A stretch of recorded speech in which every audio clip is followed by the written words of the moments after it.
विकासासाठी भारत व संविधान शिक्षण क्रीडा व्यापारी कर्मचारी स्वतंत्र योजना आणि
अच्छा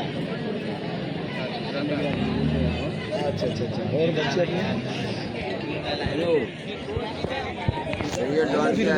अपने तुम्ही पहिल्यांदा ऐकताय कपड़े फटे तक फिरने वाला हमारे नेताओं की अवस्था है जागृत कपड़े फटे तक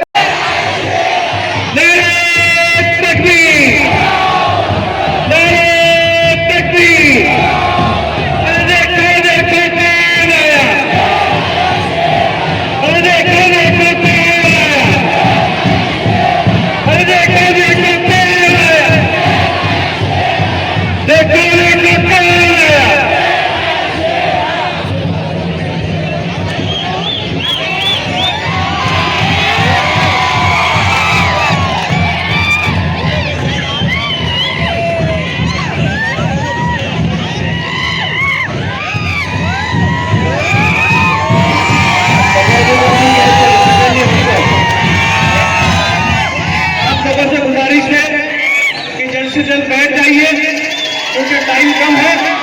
इनके जल्द साहब को यहाँ से वर्षों से जाना है आप सबों के बीच में। अभी इनके जल्द साहब बात करेंगे, जल्दी से आइए।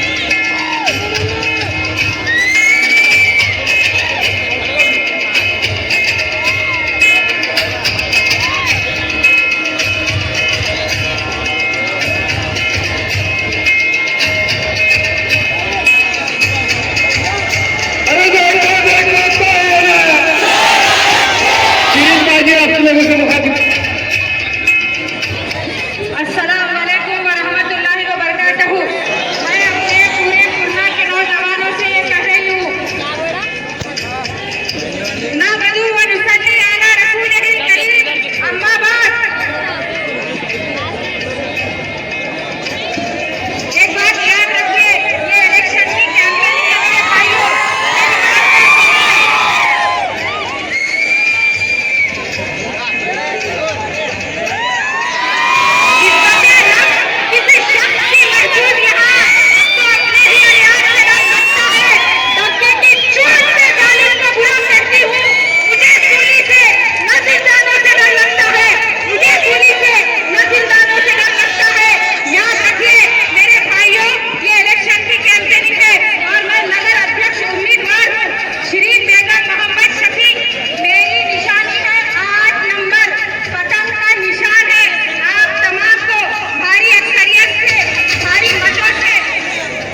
लोग यहाँ पर खड़े हुए हैं, कुर्सियाँ खाली है, जबकि हकीकत ये है कि यह सारी लड़ाई जो है वो कुर्सी के लिए ही हो रही है।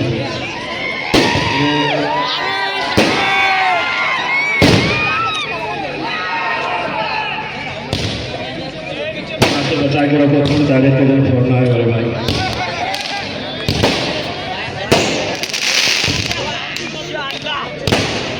मुझे आज ही फोड़ देंगे, 3 तारीख के लिए भी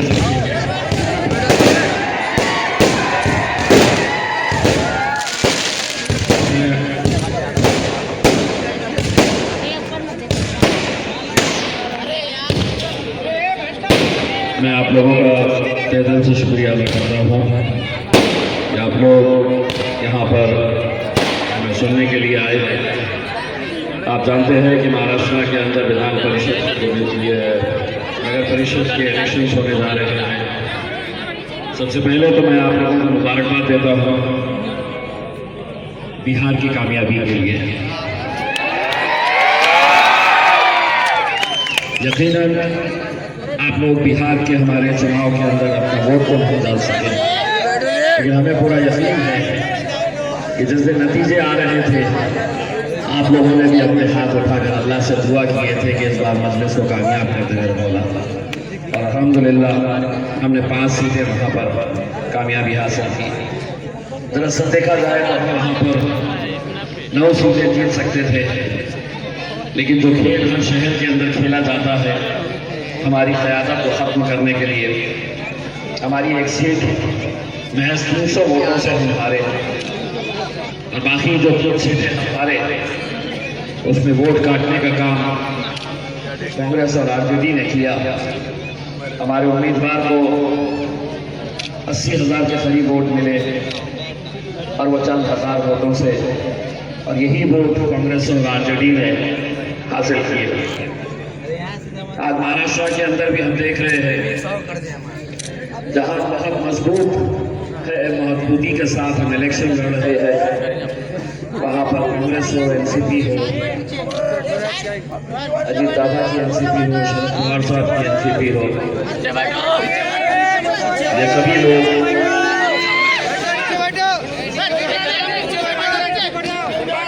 सब अगर बैठ जाए तो मेरे हिसाब से हमारी बहनें जो बैठी हुई है उन्हें भी अच्छे तरीके से, कुर्सियाँ बहुत खाली है, कुर्सियाँ बहुत खाली है, आप कुर्सी पर भी बैठ सकते हैं। मैं वैसे कोई देखने वाला नहीं चीज़ हूँ, सुनिए आप मेरे कान से, आप गौर से सुनिए। हम पिछले अल्हम्दुलिल्लाह 10 दिनों से लगातार मजदूर की तरह काम कर रहे हैं। रात में 3 बजे 4 बजे घर जाते हैं, अपने मुश्किल से 3-4 घंटे की नींद लेते हैं, फिर दूसरे शहर की तरफ रवाना हो जाते हैं। मकसद क्या है, क्यों हम ये कर रहे हैं, इम्तियाज अली को क्या हासिल होने वाला है? हम आपके अपने शहर के अंदर आपकी क़यादत देखना चाहते हैं। एक ख्वाब है हमारा कि हम अपनी नुमाइंदगी करें, हम अपनी क़यादत को खड़ी करें। यही कोशिश के अंदर दिन और रात जब मेहनत करते हैं तो नतीजे कैसे आते हैं। हमारा काम जो है वो मेहनत करना है। लोग हमारा मजाक उड़ाते थे जब हम बिहार में थे, लोग हंसते थे, लोग ताने मारते थे और कहते थे कि बिहार के अंदर तुम्हें कहाँ कामयाबी मिलेगी, कौन बिहार में तुम्हें वोट देगा। लेकिन हमारा इस बात के ऊपर यकीन था कि हमारा काम मेहनत करना है, जीत और हार का जो भी फैसला होता है वो अपने रब पर छोड़ देना चाहिए। और कहते हैं ना कि अगर नेक नियति के साथ, पूरी ईमानदारी के साथ अगर मेहनत करो तो अल्लाह यकीनन कामयाबी देता है, और मेहनत करने वालों की कभी हार नहीं होती। मुझे खुशी है कि मेरी दलित समाज की 2 बहनें भी आज हमारे साथ मजलिस का दामन थामे हुए हैं। अगर हम साथ में मिलकर लड़े तो हम क्या कर सकते हैं, ये इंशाअल्लाह पूर्णा की आवाम 2 तारीख के दिन यकीनन पतंग की मोहर लगाकर मजलिस के सारे उम्मीदवारों को कामयाब करेगी। एक बड़े मुश्किल दौर से हम गुजर रहे हैं, एक ऐसे हालात जहां हर कोई आपको हमें निशाना बनाए हुए है। आज इस मुल्क के अंदर सबसे ज़्यादा अगर किसी को तकलीफ दी जा रही है, किसी को परेशान किया जा रहा है, तो वो एक या तो मुस्लिम समाज है और दूसरा दलित समाज है। और बड़े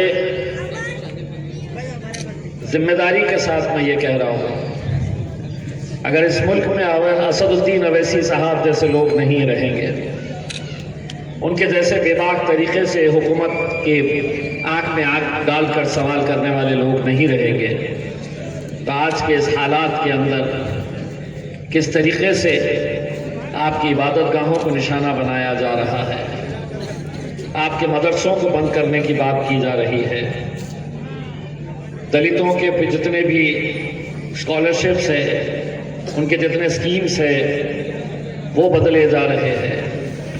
बल्कि कोशिश तो हुकूमत ये कर रही है कि इस मुल्क के संविधान को ही बदल दे, वो संविधान जो डॉक्टर बाबा साहब अम्बेडकर जी ने हमें दिया था। कल ही हमने उस संविधान दिवस को मनाया है, लेकिन अफसोस के साथ कहना पड़ रहा है जिनकी हुकूमत में हमने ये संविधान दिन मनाया है, उस हुकूमत का इस संविधान के ऊपर कोई यकीन नहीं है। वो अपना संविधान बनाना चाहते हैं। अगर इस मुल्क के अंदर अगर मुसलमान और दलित अगर मजबूत ना हो, तो शायद वो दिन दूर नहीं जब नरेंद्र मोदी और उनकी हुकूमत आरएसएस वाले मिलकर इस संविधान को पूरी तरीके से बदल देंगे। आज हिंदुस्तान की जेलों में अगर आप जाएंगे तो आपको पता नहीं, मैं बताता हूँ, हिंदुस्तान की जेलों में सबसे ज़्यादा अगर कोई जवान बच्चों को ठूस कर रखा गया है तो वो आपके बच्चे हैं। मुसलमानों के बच्चों को जेलों में ठूस कर रखा गया है। आज हर रोज़ मॉब लिंचिंग की केसेस हमारे सामने आते हैं। मैं उन माओं से कहना चाहता हूँ, उन बच्चों से कहना चाहता हूँ, कभी अपने आप को तसव्वुर करो, जलगांव के उस सुलेमान नाम के लड़के का 21 साल की उम्र, माँ बाप के सामने गुंडे उसे पीट पीट कर मार देते हैं भरी रोज रास्ते पर। 21 साल का लड़का, गुनाह क्या उसका कि एक कफे में बैठा हुआ था, कुछ गुंडे आए और उन्होंने माँ बाप को भी धक्का बुक्की की। तसव्वुर करिए वो मंजर, एक जवान बच्चे को उसके माँ बाप के सामने खत्म कर दिया जाता है। और जलगांव की पुलिस इस वजह से कार्रवाई नहीं कर रही, इस वजह से कार्रवाई करने से हिचकिचा रही है क्योंकि भारतीय जनता पार्टी का एक बड़ा नेता गिरीश महाजन, मारने वाले लोग उनके थे, मारने वाले लोग उनके करीब के थे। सतारा पूना के करीब एक गांव में 31 साल का एक इंजीनियर लड़का, वो लड़के को मस्जिद में घुसकर इशा की नमाज पढ़ रहा लड़का, नमाज पढ़ने जब घर से निकला तो 7 महीने की प्रेग्नेंट, 7 महीने की हामिला उसकी बीवी ने दस्तर बिछा के रखा था।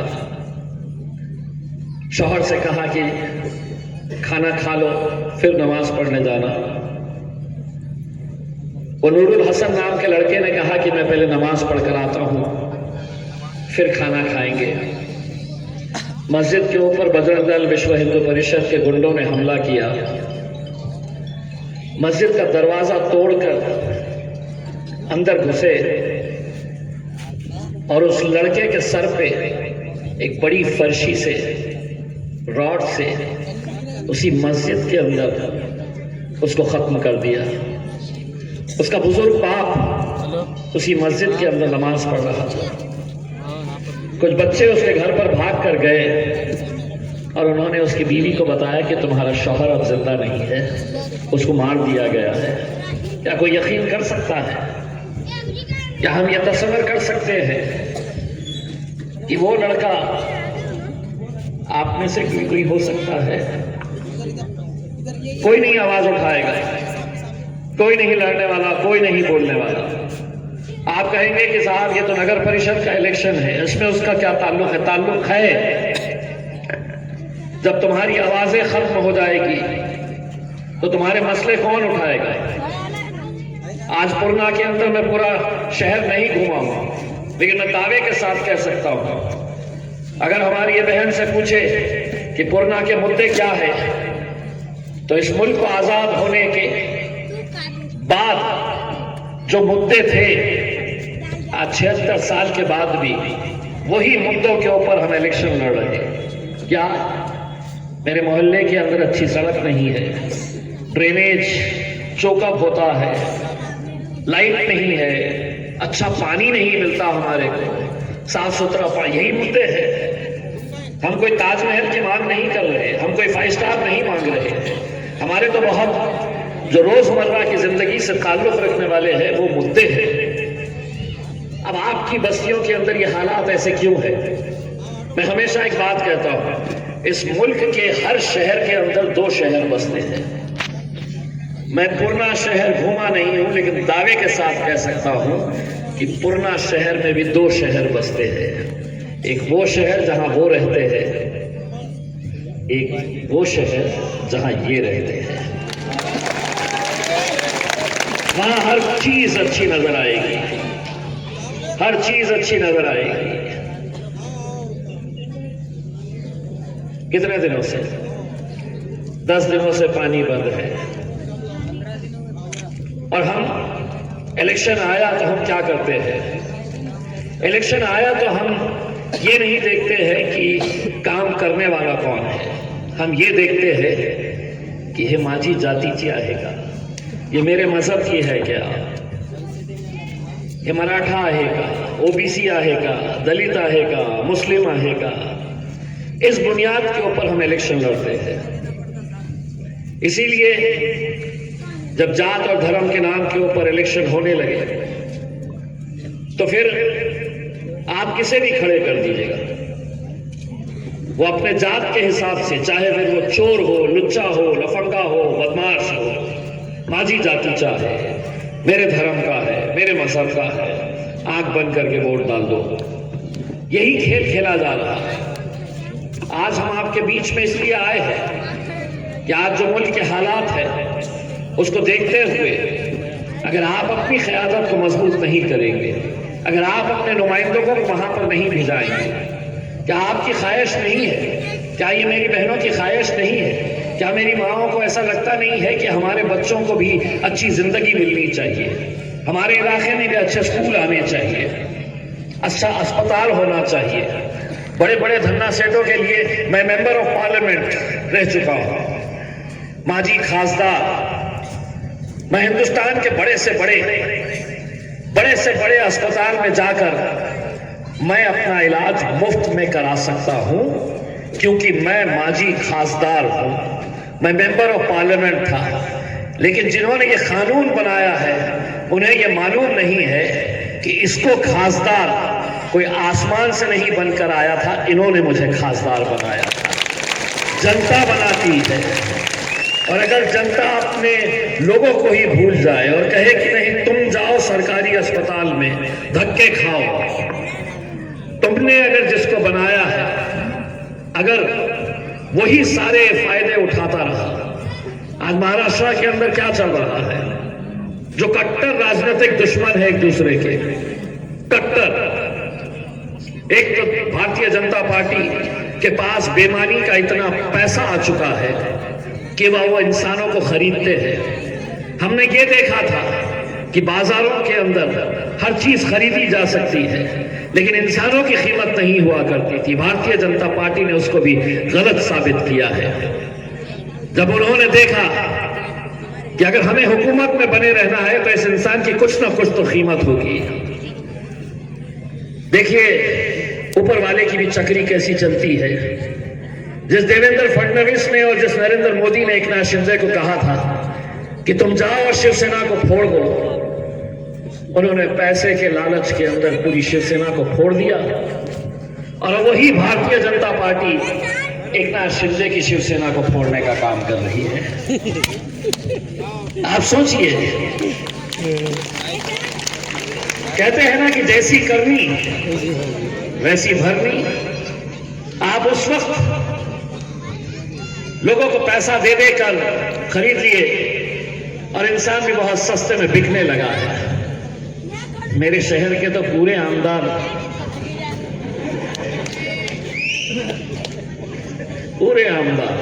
सबकी अपनी अपनी बोली लगी थी।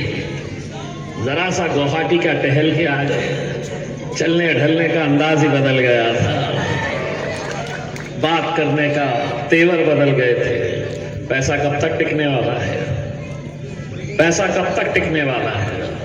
पूरे के पूरे एक साथ मिलकर 2024 के अंदर सारे के सारे एक साथ जुट गए, बोले इसको हराना है। ये अगर विधानसभा के अंदर आया तो ये हमको उधेड़ के रख देगा, इसको विधानसभा में भेजाना नहीं है।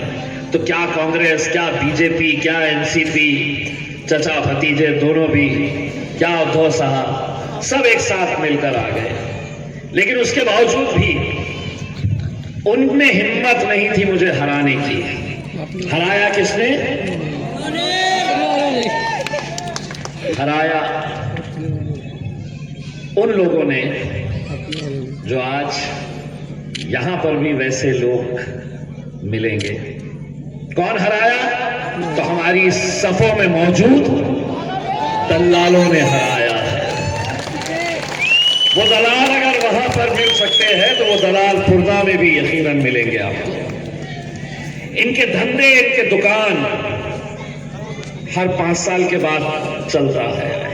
इलेक्शन आया, खड़े हो जाओ, कोई उन्हें पैसा देता है 500 वोट लेने के, किसी को 1000 वोट लेने के। मेरे खिलाफ कितने थे? 15, 500, किसी ने 200। मैंने तो उनको कहा था तुम मेंबर ऑफ पार्लियामेंट अंग्रेजी में लिख के बता दो, मैं खुद इलेक्शन से हट जाऊंगा पीछे। इतने गंवार, अनपढ़, लेकिन है, पैसा मिल रहा है, गाड़ी चल रही है उसमें।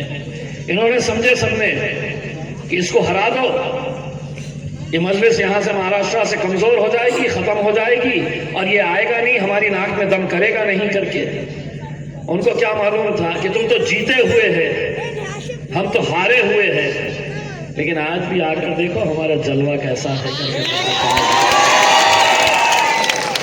वरना खुली चुनौती है तुमको, खुली चुनौती।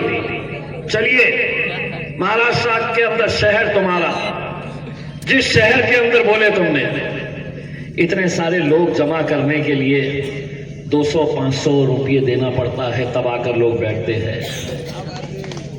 गाड़ियां लगानी पड़ती है, तब लोग आते हैं। और यहां पर एक भी शख्स आपको ऐसा नहीं मिलेगा जिसको पैसे है। ये सिर्फ एक नारे की बुनियाद पे आ जाते हैं कि तेरा मेरा रिश्ता क्या, उसी रिश्ते की बुनियाद के ऊपर यहां पर इकट्ठा हो जाते हैं। मैं बहुत वक्त आप लोगों के साथ देना चाहता था, लेकिन आप लोग देख रहे हैं तकरीबन 8-10 हज़ार किलोमीटर का सफर हम पिछले 10 दिनों के अंदर हमने कर चुके हैं। हर जगह जाते हैं, कुछ लोगों को समझ में आता है, कुछ लोग मनोरंजन के लिए आते हैं, चले जाते हैं। लेकिन 2 तारीख के दिन आपकी जिम्मेदारी रहेगी मेरे भाई। पूर्णा के अंदर हमारे 5 काउंसिलर्स और एक नगर अध्यक्ष की उम्मीदवार है हमारी बहन शरीन, जो कई सालों से वो और उनके शहर मजलिस के लिए, शौहर मजलिस के लिए काम कर रहे हैं। और हमारे 4 और उम्मीदवार हैं, जिसमें 2 हमारी दलित बहनें भी है उसमें। संविधान बचाना है, देश को बचाना है, तो आपको नरेंद्र मोदी से घबराने की जरूरत नहीं है, हम हैं आपके साथ। ऐसे मोदी आएंगे जाएंगे उसमें, लेकिन हम आपके साथ चट्टान की तरह खड़े रहेंगे। अगर मैं इनको ये वादा कर रहा हूं तो आप मुझे ये वादा करिएगा कि 2 तारीख के दिन जब इलेक्शन का दिन आएगा, वोटिंग डालने के लिए जाएंगे, बहुत सारी निशानियां ईवीएम के अंदर नजर आएगी। ऐसा जाना, ढूंढना, पतंग कहां है, और पतंग दिखा तो बस फिर क्या करना, पतंग पतंग पतंग पतंग पतंग पतंग पतंग इंशाल्लाह 2 तारीख के दिन पतंग के ऊपर मोहर लगाइए। 3 तारीख के दिन हम सब मिलकर जश्न मनाएंगे इंशाल्लाह। बहुत बहुत शुक्रिया।